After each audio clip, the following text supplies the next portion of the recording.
গুৰেশ্বৰ উচ্চ মাধ্যমিক বিদ্যালয়ৰ 1974 চনৰ এৰি অহা দিনবোৰৰ সোঁৱৰণেৰে সতীৰ্থ সন্মিলন। আজি 25 আগষ্ট দেওবাৰে গুৰেশ্বৰ উচ্চতৰ মাধ্যমিক বিদ্যালয়ৰ সভাগৃহত অনুষ্ঠিত হৈ যায় এক ব্যতিক্ৰমী কাৰ্যসূচী। 1974 চনত তেতিয়াৰ গুৰেশ্বৰ উচ্চ মাধ্যমিক বিদ্যালয়ৰ পৰা হাইস্কুল শিক্ষান্ত পৰীক্ষাত উত্তীৰ্ণ সহপাঠী সতীৰ্থসকলক একত্ৰিত কৰি স্মৃতি ৰোমন্থন কৰিবলৈ আয়োজিত হয় এক প্ৰাৰম্ভিক অধিৱেশন।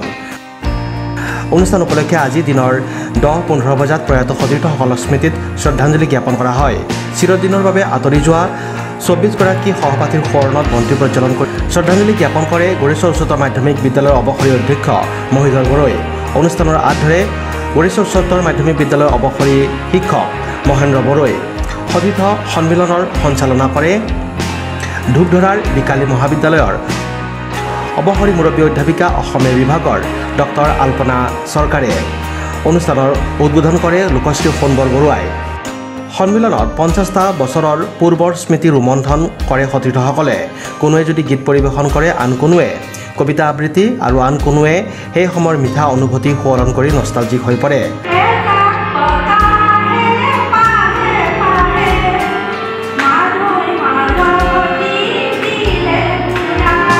অনুষ্ঠানত অন্তৰংগ আলাপ, নাচ, গীত, অভিনয়, কবিতা আবৃত্তি, স্মৃতি ৰোমন্থন, কৌতুক আদিৰ মাজেৰে অতীতৰ সোণোৱালী সময় সোঁৱৰণ কৰি আহ্লাদিত হৈ উঠে 1974 চনৰ গুৰেশ্বৰ উচ্চ মাধ্যমিক বিদ্যালয়ৰ সতীৰ্থসকল।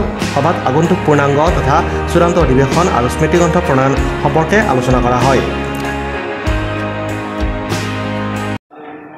গুৰেশ্বৰ উচ্চ মাধ্যমিক বিদ্যালয়ৰ সেই সময়ৰ 1974 চনত আমি যিখিনি ছাত্ৰ ছাত্ৰী একেলগে পঢ়িছিলোঁ আৰু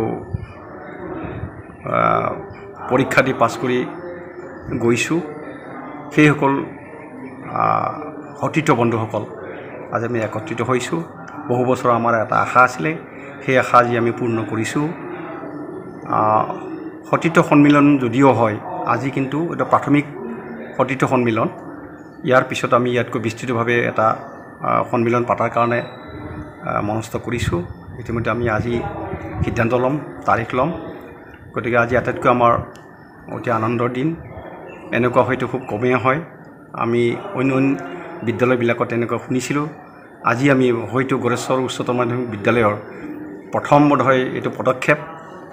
এই পদক্ষেপৰ যোগেদি আমি পিছৰবিলাককো এটা বাৰ্তা আমি দিব খুজিছোঁ। এনেকুৱা এটা সময়, যিটো সময়ত আমি অতি আনন্দেৰে অতিবাহিত কৰিছিলোঁ, সেই সময়টো আমি নিশ্চয় ঘূৰি নাপাওঁ। কিন্তু আজি যেন আমি 50 বছৰৰ পিছত আকৌ সেই নতুন সময়বিলাক বিচাৰি পাইছোঁ, ঘূৰাই পাইছোঁ, এনেকুৱা আনন্দ আমাৰ এটা অনুভৱ হৈছে। আমি আজি বহু বছৰৰ পৰা, আজিৰ পৰা 5-6 বছৰৰ পৰা অনুভৱ কৰি আছিলোঁ যে আমি গোটেইখিনি একত্ৰিত হৈ এটা অনুষ্ঠান পাতিব পাৰিলে ভাল আছিলে। আমাৰ মাজৰে পৰম বন্ধু প্ৰয়াত জিতেশ ধৰ ডাঙৰীয়াই আমাক বহুবাৰ কৈ আছিলে যে এনেকুৱা এটা অনুষ্ঠান পাতিব লাগে, তেতিয়া আমি আমাৰ যেন আমাৰ যৌৱন পুনৰ ঘূৰাই আনিব লাগে। আমাৰ সকলোখিনি মানুহ বিভিন্ন কামত অসমৰ চুকে কোণে নিজৰ নিজৰ কামৰ সন্ধানত গৈ কাম কৰি আছে। সেইসকল মানুহক আমি আকৌ একত্ৰিত কৰিব লাগে। এনেকুৱা দিন যেন আকৌ আহে, সেই আশাৰাখি আমি আজি এই অনুষ্ঠানটো পাতিছোঁ। আৰু সেই অনুষ্ঠান পাতাত আমি নিশ্চয় কিছু হ'লেও সফল হোৱা বুলি ভাবিছোঁ। আমাৰ গোটেইখিনি সতীৰ্থ বন্ধু আজি উপস্থিত থাকিব পৰা নাই যদিও আমি আমাৰ যিসকল আমাৰ পৰা আঁতৰি গৈছে, অৰ্থাৎ মৃত্যু হৈছে, তেওঁলোকক আমি শ্ৰদ্ধাঞ্জলি জনালোঁ। শ্ৰদ্ধাঞ্জলি জনোৱাৰ পিছত এতিয়া আমি সন্মিলনখনৰ বিভিন্ন বন্ধু বান্ধৱসকলৰ নিজৰ পৰিচয়ৰ লগতে নিজৰ দক্ষতা পাৰদৰ্শিতা ইয়াতে প্ৰদৰ্শন কৰি আছে। বৰ আনন্দৰ কথা।